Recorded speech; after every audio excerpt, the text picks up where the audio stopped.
All right, mastering transitions in Ashtanga Yoga. Welcome to Native Yoga Center. My name is Todd McLaughlin. So, Ashtanga Yoga has a lot of Vinyasa technique, breath, movement, synchronicity, and placing things in a very specific order. And so, I just want to break down a few of the transitions that occur in Ashtanga Yoga to help you improve your transition practice. In my opinion, transitions are in place to give us something to work on. A lot of them are very challenging, require years of dedication and practice to master, to get good at. So I just want to focus on a couple of the simpler ones to help bring your attention to what we're doing, and then that way you can just apply the same concepts and philosophy to all of the transitions that we find in Ashtanga Yoga. So one of the ones that I think is really interesting is the movement from Samastitihi into the Trikonasana. When I first practiced Ashtanga Yoga in Mysore, India, with Patabi Joyce in 2004, I noticed a lot of people going into triangle from Samastitihi like this,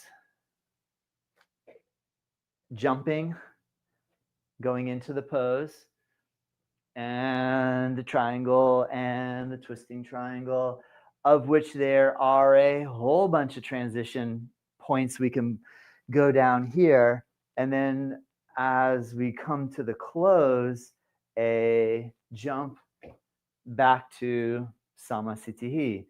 So that's an interesting transition. And it's one that you can employ if you like. So one of the ideas here is that the way that I typically transition now, I don't jump. I bend my knees, I lift my foot, I'm going to spin on my left heel and then just step out. And then coming back, I'm going to turn the foot that I want to land on, my left foot first, and then just step and bring the feet back together. So that way, actually, now that I break that down, another way that we can do that is to step first and then pivot on the heel and then prepare for the turn. So this is a more stable way. Both feet are not losing contact with the floor in the process of turning from one side to the other, and coming back to Samastitihi requires this work. Now, it would make sense, or does make sense, to practice these moves on both sides, because in Ashtanga Yoga, we typically always come to the top of the mat, and then we go out to the fundamental asanas, triangle, extended side angle, Prasarita Padottanasana. These poses, we would always step out to the right. So that means we don't really exercise that range of motion going the other way. So a good way to just work on this transition would be this simple sequence right here. Step with your right foot back, land the foot, turn the left foot in, turn the right foot out, step your left foot to the right, and come to Samastitihi facing the other side of your yoga mat. Going back in reverse order, step with your left leg back, pivot on your right heel, turn to the side, pivot on your left heel, turn it to the front, step your right foot back to the left. So this is one little tiny place in a huge world of transition work that is being done, where we can investigate, break it down into little nuances, and then you have the freedom to explore and experiment. So that then if you wanted to add a little jump, now if you're going to jump, typically you'd have to bend your knees to create a little bit of spring, but I could jump out to the one side, and it would make sense to learn how to jump and come to the other side. And I'm going to go back the other way. I'm going to jump and open it out, and I'm going to try to jump and land. And you can see that jumping and landing and not falling. And, this is just another thing that you can do to challenge yourself. I mean, really, the yoga practice sets us up with a lot of challenges, and we then try to meet the challenge. However, the caveat here is that, like, I have a little bit of knee twinge. So, and I have some back issue that I'm working with. So jumping, in my opinion, doesn't make a lot of sense for me because when I do it, I can feel a little like instability in my knee. So now that's why I choose personally to do the step, the pivot, and try to smooth the motion out where I'm not jumping. And this is one area that you can bring attention to your vinyasa transition. Let's take it a step further and look at, this is a really interesting one. So we have in primary and in second series, but we have this sequence of poses where we're going through the Surya Namaskar A, Surya Namaskar B, and then we go through the fundamental asanas from Padangusthasana all the way up to Parsvottanasana. Then we have a sequence considered the balancing series where we do the Utthita Padangusthasana and that whole routine. And we have another balance pose of the Ardha Baddha Padmottanasana, where you do the one leg balance with the lotus folding forward. And then we come to this little section where we have the Surya Namaskara A jumping into chair. Okay, so this is the part I want to break down for you.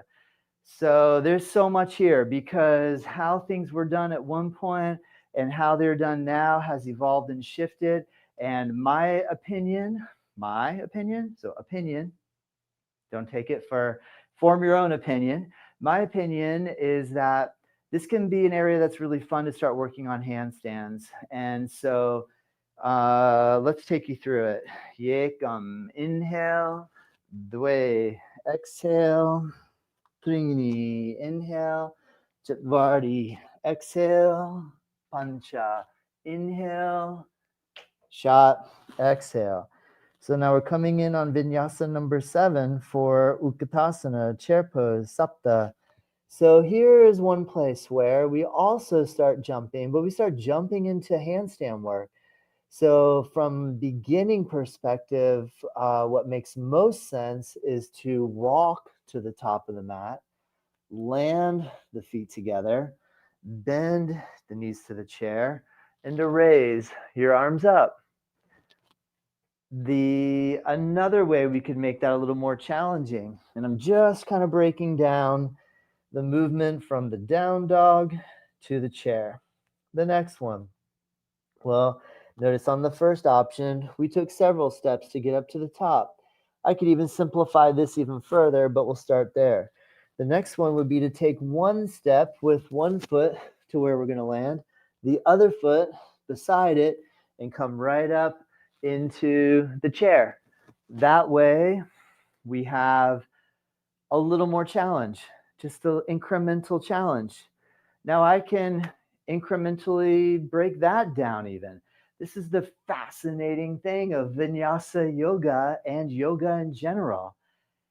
It's like playing with time because how we move from one point to the next is either slowing the movements or adding movements to get from A to B, or the speed with which we move. So we either add or subtract movement, and then we add the amount of time or lessen the amount of time it takes to do it. And these are like the two factors that we start then creating this incredible dynamic aspect. That's where, Ashtanga Yoga it's so amazing. Oh my gosh. All right, so let's come back to our downward dog. So now the third option that we start working toward is our ability to jump. Oh boy, there's a lot to talk about here. So jump and land your feet together. And that way, right up into the chair. And we have a single hop. One concept here. When you start jumping, what we see a lot is people try to jump and they overshoot the gap and they kind of like have to run out of it. So a really important thing to do is to be able to learn how to transition your weight from your feet forward to your hands. So I think this is a good exercise here to start to build what is required to float forward, because as we develop our upper body ability, we can then take a jump, we can come up into a little handstand motion and then float up into the chair. A lot of that really boils down to our ability to resist gravity, resist gravitational force, and translate that through the muscle energy of our shoulders and upper body. So whenever we do that, typically we're going to be in a relative protracted situation, which means our shoulder blades are going to go wide across the back. So when we jump, we're not going to jump into a situation where we have our shoulders hunched up around the ears and jump. We're going to really be trying to lengthen this part. So try to focus, if you can, on what's happening on my kind of neck, upper trapezius, and shoulder alignment and position here. So here already, I'm trying to broaden the shoulder blades and scapulas wide across the back. And when I work the shifting, when we do the shifting work here, where you go back and forth, you really got to push down super strong against your arms and keep your shoulder blades really wide on your back. And that way, so you notice now here, I'm going to kind of let my arms scrunch up and I'm going to let my elbows bend. We're not going to be doing any of the work down here in like this sort of position. I want you to try to straighten your arms, broaden your shoulder blades across your back, and then learn how to transition back and forth. And that is a big key in our ability to be able to start to float.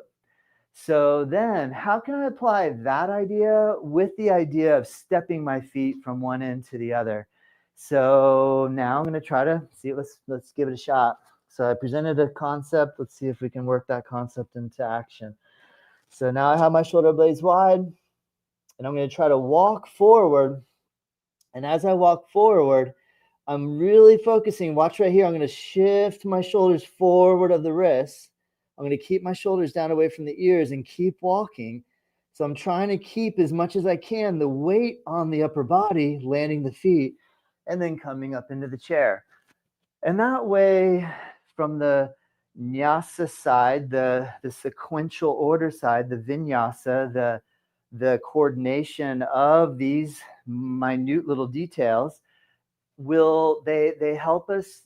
They're building blocks. Basically, you're just building the foundation. Floor number 1, floor number 2, floor number 3, slowly stacking up to the top. So this is really part of the key of the idea. Now we can keep going. There's so many different places we can apply this overall concept to in the Ashtanga Yoga, but I just wanted to give you a few pointers in this direction. So, and then where that leads to on the exit is then on the exhale after the chair. The first time I went to Mysore, I saw a lot of people popping up into like a half handstand and then jumping back into the chaturanga. And then the next time I was involved in that practice scenario, no jumping. And I really think that really had to do with the fact that a lot of people didn't know how to control their handstand. They would jump up. We were all packed in like sardines, and you'd kick somebody, they would get hurt. And it was a way of regulating the entire practice room scenario. So there's logistics when you start dealing with larger groups of people. But in this setting where you and I are working together one-on-one, and the main idea then is to look at your surrounding environment. And when you start practicing these things, make sure you don't have something that you can, boom, kick really hard, or you go up and your leg comes down, boom, and hits on the chair, whatever you have in the room. It's important that clear the space and don't do something that you're not ready for. Try to use the building block method and focus not so much on the glory of the full experience that your goal is headed toward, and focus a little more on your intent. So goal is like, I want to get from point A to point B. Intent is, why do I want to be able to get from point A to point B?